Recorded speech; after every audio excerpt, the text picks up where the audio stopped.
Hai, aku Malala dekat mic kita medak. Sekedar lagu iban ke benung training ba YouTube dia tu. Nombor 3 sampai kat belaki. Nombor 3 on trending. Orangnya kita bisik lagu baru megak.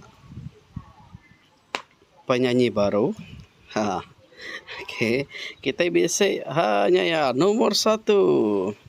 Rory Quest. GW baru keluar nombor 9, lalu ditangkan ke nombor 10 lagu Barapi Ari Juyaya. Dia tu benung atas top 10 top 10 carta YouTube trending Malaysia. Jadi kita berasa temegati laban lagu kita iban begak bisi dia. Jadi empat lama minggu kita kemari 3 etik lagu kami PVP keluar ba on trending ianya lagu Ari Torres Bingking.